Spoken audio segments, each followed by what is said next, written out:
IVF treatments పై 20,000 discount. Doctor consultation మరియు ultrasound scan ను ఉచితంగా అందిస్తున్నారు. 49 అంటే సంతానం, 49 అంటే సంతోషం. సుమన్ టీవీ ప్రేక్షకులకు నమస్కారం. కాలంలో ఎన్నో ఋతువులు, ఎన్నో పుణ్యతిథులు, కాల విభజన, ఉత్తరాయణం అంటూ దక్షిణాయనం అంటూ ఇలా ఒక్కొక్క సంవత్సరం వస్తూ ఉంటుంది, ఒక్కొక్క సంవత్సరం పడిపోతూ ఉంటుంది. అయితే కొన్ని పుణ్యతిథులు అన్నవి మనకి కనిపిస్తూ ఉంటాయి. ఒక్కొక్కసారి మనకి సందేహం కలుగుతుంది, ఈ రోజే ఎందుకు ఈ పూజ చెయ్యాలి, ఈ రోజే ఎందుకు ఇలా చెయ్యాలి అని. మన ఋషులు మునులు మనందరికీ చాలా అంటే మనము చాలా తొందరగా శీఘ్రంగా చాలా చక్కని అనుగ్రహం భగవంతుడి దగ్గర నుంచి ప్రకృతి దగ్గర నుంచి కూడా పొందాలి అనేటట్టుగా ఏర్పాట్లన్నీ చేసి పెట్టారు పాపం. ఎందుకంటే అప్పట్లో ఆ యుగాలలో ప్రతి నిత్యము ధర్మాన్ని పాటిస్తూ ఉండేవారు, ప్రతిరోజు అంటే అగ్ని కర్మలు అన్నవి చేస్తూ ఉండేవారు. అంటే అగ్నితో కూడుకున్న కర్మలు అనేటప్పటికీ యజ్ఞాలు, హోమాలు, వీటిలో పాలు పంచుకోవటం, నిత్యము సంధ్యావందనం చేసుకుంటూ ఉండేవారు. ఇలా ప్రత్యేకించి నువ్వు ఇలా ఉండు, ఇలా పూజ చెయ్యని చెప్పవలసిన అవసరం ఉండేది కాదు. కలియుగంలో అలా కాదు కదా. మనకి ఇప్పుడు చాలా పనులు ఉంటాయి. అంటే ఏ పనులైతే మనం చేసి మన జీవితాన్ని అభివృద్ధిలోకి తెచ్చుకోవాలి అంటే కేవలం బాహ్యంగా మనం ఎదగటానికి, మనం ఆనందాన్ని పొందటానికి అని అనుకుంటూ ఉంటాం, కానీ లోపల ఉన్న ఆత్మ జీవుడి గురించి ఎవరము అర్థం చేసుకోము, ఆలోచించము. అంత సమయం మనకు ఉండదు. అందుకే ఈ ఉపాసన ప్రతినిత్యం కొనసాగాలి అంటే కొంచెం కష్టమే. ఇవన్నీ ముందుగానే గ్రహించి కాల విభజన చేసినప్పుడు కొన్ని పుణ్యతిథులు అంటే ఆ రోజైనా ఈ రకంగా మీరు ప్రవర్తించండి, ఆ రోజైనా మీరు ఇలా ఉండండి, ఉన్నప్పుడు ఖచ్చితంగా మీకు మంచి ఫలితాలు దక్కుతాయి అని మన పెద్దవాళ్ళు మనకి అందించారు. ఎందుకు మనం ఇంతగా మాట్లాడుకుంటున్నాం అంటే అక్షయ తృతీయ గురించి మనం మాట్లాడుకోవాలి కాబట్టి. అక్షయము అంటే క్షయం కానిది, అక్షయము. క్షయము అంటే అయిపోతోంది అని అర్థం, అంటే ఇంకా ఏమీ లేదు అని అర్థం. కాకపోతే అక్షయము అంటే ఎప్పుడు నిండుగా ఉండటం. ఏమిటి నిండుగా ఉండటం? ఎప్పుడు మన మనసులో ఉన్న కోరికలు అలా నిండుగా ఉండటమా? అవి ఎప్పుడైనా ఉంటాయి, వాటికి మనం ఏమీ కోరనవసరం లేదు. ఒక కోరిక తీరిపోతే ఇంకొక కోరిక, అది తీరిపోతే అక్కడితో ఆగడు మనిషి, ఇంకొక కోరిక కోరుతూనే ఉంటాడు. ఇక వస్తువులు అంటారా, ఎన్ని వస్తువులు కొనుక్కున్నా తృప్తి ఉండదు. ఈ రోజు ఇది కొనుక్కున్నాం, 3 రోజులు దాంతో చాలా ఆనందంగా ఉంటాం, చూసుకుని మురిసిపోతూ ఉంటాం. 4వ రోజు అది పాతదైపోతుంది, ఇంకొక వస్తువు పైన మన దృష్టి అన్నది వెళుతూ ఉంటుంది. ఇది చాలా బాగుంది కదా, ఇది ఉంటే బాగుంటుంది కదా. అలాగే మన జీవన విధానం, ఇలా ఉన్నాం మనం, అలా ఉంటే బాగుంది కదా, అక్కడికి వెళ్తే బాగుంటుంది కదా, వీళ్ళతో మాట్లాడితే బాగుంటుంది కదా. ఇలా మన మనస్సుకి బోల్డన్ని కోరికలు. కాబట్టి క్షయం కానిది అనేటప్పటికీ ఇంకా అక్షయంగా మనం ఏది కోరుకోవాలి? అలా అమాంతంగా డబ్బు రావాలి రావాలి రావాలి అన్న మనం చేసుకున్న పాపపు కర్మలు ఏవైతే ఉన్నాయో వాటి ఫలితాలు కూడా అనుభవించాలి కదా. అయితే కేవలం సంపద ఆనందాన్ని ఇస్తుందా? లేదు. అయితే ఇలా మనం ఏది కోరుకోవాలి అంటే క్షయం కాకుండా మా దగ్గర ఏది ఉండాలి అని ఏది కోరుకోవాలి అంటే, ఏది కోరుకున్నా మన జీవితానికి అది శాశ్వత ఆనందాన్ని ఇవ్వలేదు. 1,00,00,000 రూపాయలు ఇవ్వు దేవుడా అన్న వెంటనే ఇచ్చేస్తాడు దేవుడు. కానీ ఇప్పుడు ఎక్కడ ఈ 1,00,00,000 రూపాయలు పెట్టాలి, ఎవరెవరు మన దగ్గరకు వస్తారు దీనికోసం, దాన్ని ఎలా దోచుకుపోయే ప్రయత్నం చేస్తారు, మనం ఎలా కాపాడుకోవాలి అనే సతమత ఆలోచనల్లో పడుతూ ఉంటాం. కాబట్టి ఇక్కడ అక్షయ తృతీయ అన్న వెంటనే క్షయం కానిది ఈ తృతీయ, వైశాఖ మాసంలో వచ్చిన ఈ తృతీయకి ఒక ప్రత్యేకమైన శక్తి ఉంది. కొన్ని తిథుల్లో అటువంటి శక్తులు ఉంటాయి, అంతే కదా. నిండు పౌర్ణమి రోజే బాగా వెలుతురుగా ఉంటుంది. ఎందుకు అలా ఉంటుంది అంటే దానికి మనం ఏం సమాధానం చెప్పలేం.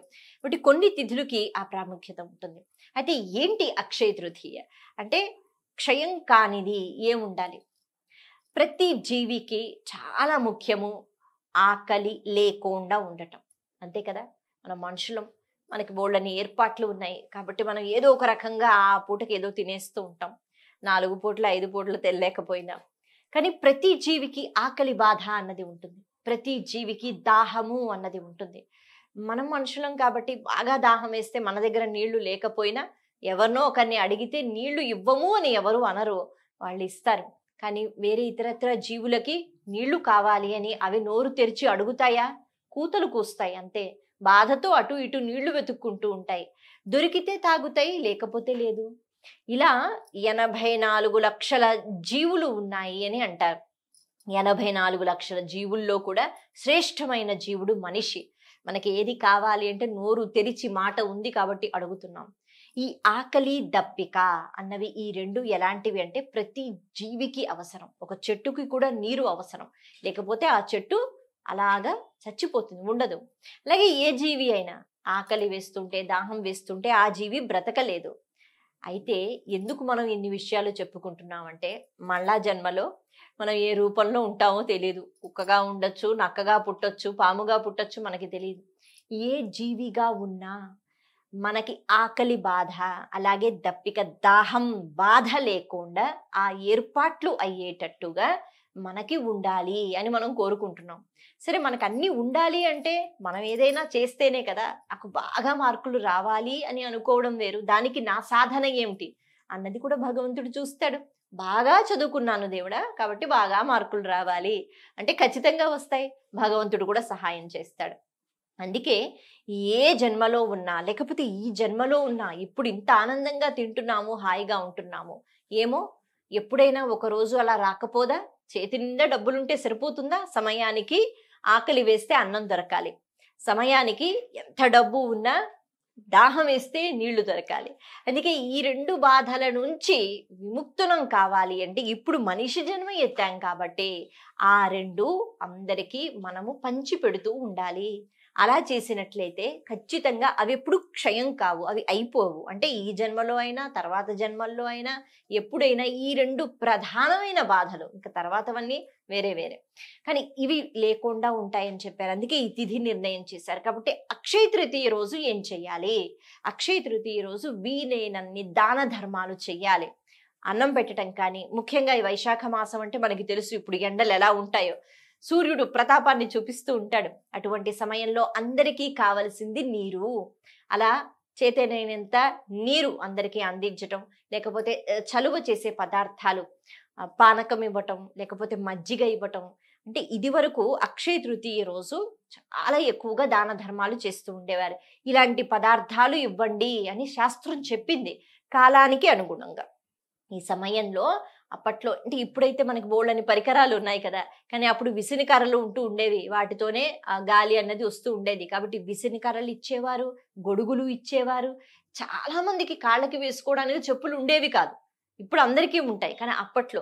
కాబట్టి ఎక్కడి నుంచి మొదలైంది అంటే ఈ వైశాఖ మాసంలో ఈ ఎండలు ఇంతలా ఉంటాయి కాబట్టి క్షయం కాకుండా మనకి ఏది ఎప్పుడు కావాలంటే అప్పుడు అవి దక్కేటట్టుగా అటువంటి భాగ్యం కావాలి అంటే మనం కూడా ఏదైనా పుణ్యం చేసుకోవాలి.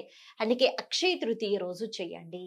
ఈ రోజు మీరు అన్నం పెట్టినా, ఎవరికైనా దాహం తీర్చినా, మజ్జిగ ఇచ్చినా, లేకపోతే ఎండ నుంచి తప్పించుకోవడానికి చెప్పులు ఇచ్చినా, గొడుగులు ఇచ్చినా, ఇలాంటివన్నీ ఇస్తూ ఉండేవారు అనమాట. ఇంకా చెప్పాలి అంటే కుండలు ఇస్తూ ఉండేవారు. ఎందుకంటే చక్కగా మట్టి కుండ, అందులో నీళ్లు పోసుకుని తాగితే అమృతం తాగినట్టు ఉంటుంది, అంతేగా. అప్పట్లో ఫ్రిడ్జ్లు అవేమి ఉండేవి కాదు కదా.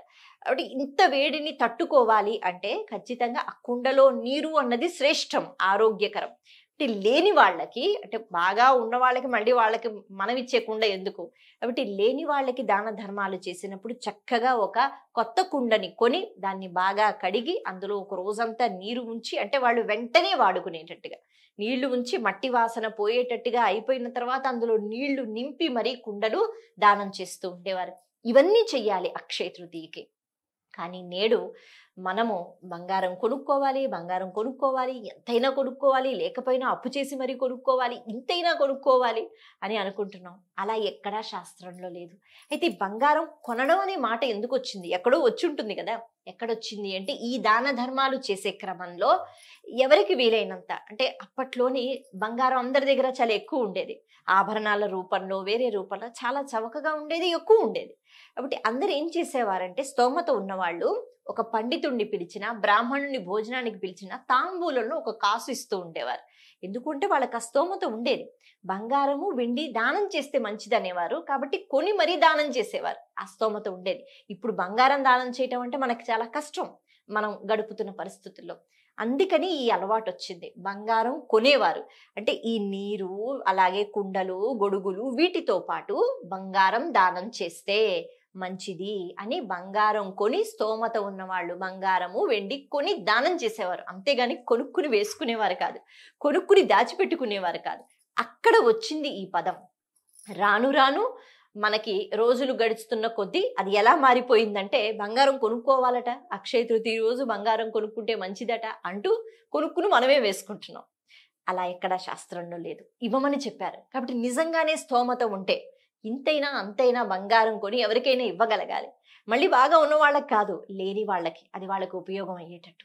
కాబట్టి అలాంటి పనులు చెయ్యాలే గాని అక్షయ తృతీయ అంటే ఖచ్చితంగా బంగారం కొనుక్కుని మనం వేసుకోవాలని ఏ శాస్త్రము చెప్పలేదు, మనకి ఏ ఋషి చెప్పలేదు, ఏ భగవత్ స్వరూపం చెప్పలేదు. దానం చేయమని చెప్పారు, అద్భుతమైన తిథి. కాబట్టి వీలైనంత, అందరికీ అన్ని చేత కావు కదా, వస్త్రదానము అన్నీ చెయ్యొచ్చు, కానీ మన స్తోమతకి ప్రకారం. అందుకని ఈరోజు 4 మజ్జిగ ప్యాకెట్లు కొని మనం ఎవరికైనా ఇచ్చినా పర్వాలేదు, ఏదో ఒక రకంగా దానం చేస్తే ఆ పుణ్యం అక్షయంగా మారుతుంది. ఎప్పటికీ క్షయం అయిపోకుండా మనకి ఎప్పుడు ఏది కావాలో అప్పుడు దక్కుతుంది. అలాంటి పరిస్థితి నాకు రాదు అని అనుకోవటానికి లేదు. కాబట్టి ఈ మాట అన్నది వచ్చింది. అందుకే అక్షయ తృతీయ పండుగని ఈ రకంగా జరుపుకుందాము. ఎన్ని మనం కొనగలిగితే, ఎన్ని దానాలు చెయ్యగలిగితే అంత చేస్తే దానికి ఉన్న ఫలితం రెట్టింపు అవుతుంది. ఇంకా రెట్టింపు కూడా కాదు, చాలా ఎక్కువ అవుతుంది, అది చెప్పలేనంత. కాబట్టి క్షయం కానంత విలువ ఉంటుంది. అందుకని దానాలు చేయండి అని చెప్పారు. బంగారం కొనుక్కుని వేసుకోవడము అనే సంప్రదాయం నుంచి మనం బయటికి రావాలి.